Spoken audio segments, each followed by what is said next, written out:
Kod uzgoja voća i povrća često se susrećemo sa različitim izazovima i pored problema kod sadnje i ukorjenjavanja biljaka, često imamo probleme zbog bolesti i štetnika.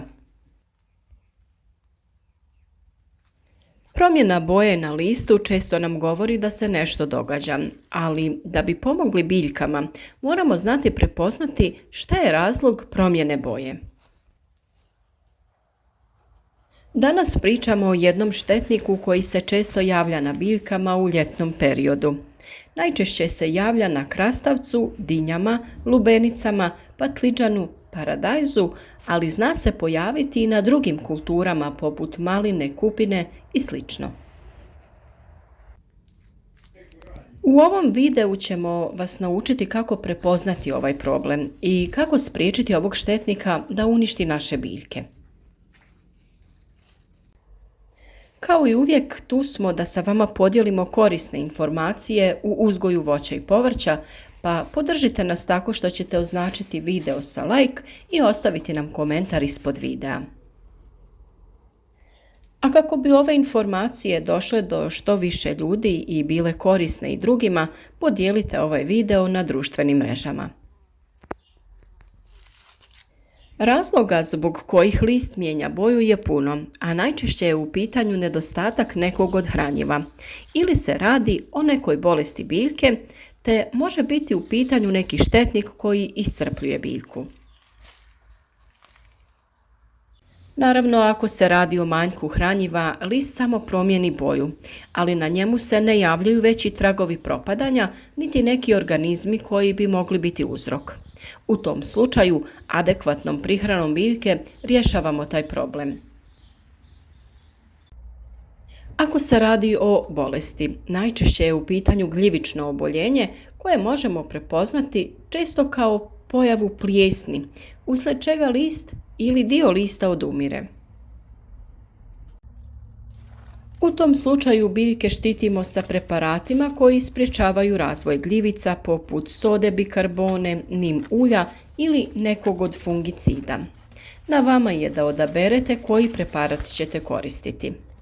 Na našem kanalu možete pronaći videe u kojima je opisan način borbe protiv bolesti na biljkama, pa ih možete potražiti.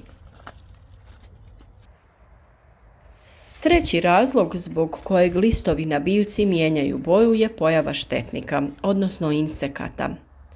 Ovdje se može raditi o više različitih insekata koji napadaju biljke i iscrpljuju ih, pri čemu one slabe, a list mijenja boju. Često te štetnike možemo naći na biljkama i u tom slučaju možemo prepoznati o kojim štetnicima se radi. Nakon što ih identificiramo, možemo zaštititi biljke od njih.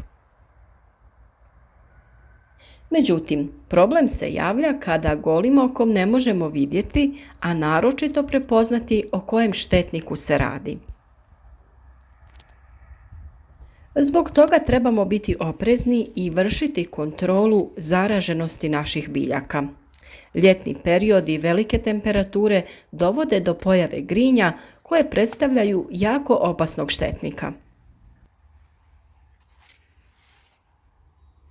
Vrlo su opasne za biljke i brzo se šire, a često ih kasno uočavamo. Osim toga, velik problem je što se najčešće javljaju u vrijeme berbe plodova. Naravno da niko ne želi plodove koji su tretirani nekim hemijskim preparatom. Zbog toga se, kao i kod drugih štetnika i oboljenja, borimo preventivno. Ako je godina uzgoja sa nižim temperaturama, manja je vjerovatnost da će se pojaviti i razmnožiti, ali ako su temperature visoke, tada treba biti oprezan. Samu kontrolu koncentracije ovih štetnika treba pratiti i naravno reagirati na vrijeme. Sada se postavlja pitanje kako ih uočiti. Samo uočavanje ovih štetnika je teže ako smo slabijeg vida, ali postoje načini da si pomognemo. Ako uzmemo neku lupu, povećalo ili pomoću mobitela uvećamo površinu lista, uočiti ćemo tragove štetnika.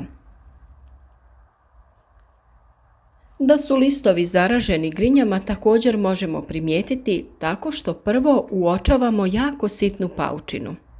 Ako list gledamo sa veće udaljenosti, to ne vidimo. Međutim, ako se približimo ili uvećamo, uočiti ćemo tanke niti. Isto se nažalost događa i na drugom povrću, naročito ako su biljke sađene u blizini jedna drugoj. Štetnik se vrlo brzo širi. Da bi bili sigurni o čemu se radi, treba uraditi test. To radimo jednostavno pomoću čistog bijelog papira. Izaberemo jedan sumnjivi list i testiramo da li na njemu imamo štetnika. Budući da su u blizini i druge biljke, testirati ćemo ih sve. Izaberite listove koji su počeli mijenjati boju. Lagano otresite list ili nekoliko puta zamahnite listom po papiru. Golim okom se opet teško vide štetnici, međutim ako se zagledate malo bolje, vidjeti ćete jako sitne tačkice koje se kreću po papiru. Da, ta mala tačkica pravi nam velike probleme na biljkama. U odnosu na zrno graha, veličina grinje je jako mala, pa nije ni čudno što ih teško uočavamo. Vrlo su živahne i vjerovatno se zbog toga jako brzo šire po vrtu ili plantaži. Inače, hemijski preparati koji se koriste za suzbijanje grinja nazivaju se akaricidi. Često ljudi ovog štetnika pokušavaju uništiti insekticidom, ali bezuspješno. Ostanite s nama do kraja videa i pogledajte kako se riješiti ovog štetnika. Mi to radimo ekološkim preparatima, a ukoliko vi želite koristiti hemijsko sredstvo za ovog štetnika, tada upotrijebite akaricid Vertimek u koncentraciji od 7 ml na 10 litara vode. U borbi protiv ovog štetnika dobro su se pokazala razna ulja koja ovom štetniku onemogućavaju hranjenje na površini lista, nakon čega štetnik umire nakon nekoliko dana. Za tu primjenu mi koristimo nim ulje, koje jednostavno otopimo u toploj vodi. Budući da je ulje nima jako gusto, dobro ga pomiješamo sa vodom, a za bolje prijanjanje i djelovanje u vodu ćemo dodati i malo tečnog sapuna. Za vrijeme dok radimo tretman ovim preparatom potrebno ga je stalno miješati. Vrlo je važno obilno okupati biljke sa obje strane listova, a tretman treba uraditi predvečer da bi se preparat sporije sušio. Naravno, nijedan preparat koji se prska po listovima biljaka nije dobro koristiti za vrijeme jakog sunca, pa to treba odraditi ili rano ujutro ili predvečer. Već sljedeći dan možemo uočiti promjene na listovima, a nakon nekoliko dana i novi list će nastaviti sa rastom, a biljka sa daljnjim razvojem. Često se uzgajivači biljaka vode sa tim da u ljetnom periodu listovi na biljkama ili čitave biljke odumiru i da je to prirodan ciklus. To nije tako i želimo naučiti one koji ne mogu održati biljke na životu do kraja vegetacijskog ciklusa kako da to učine. Kraj vegetacijskog ciklusa najčešće dolazi sa padom temperatura, ali većina biljaka i nakon berbe treba da i dalje daje plodove. Neki od primjera su paradajz, paprika, lubenica, dinje, krastavci i još puno povrća. Upravo zbog toga ne trebamo rano odustajati od naših biljaka, već trebamo pomoći im da se izbore sa štetnicima i bolestima, a one će nam se odužiti ukusnim plodovima. Ipak tek smo na pola ljeta i naše biljke treba da budu u najboljoj kondiciji za davanje plodova. Zaštitimo ih od štetnika i bolesti i produžimo sezonu berbe.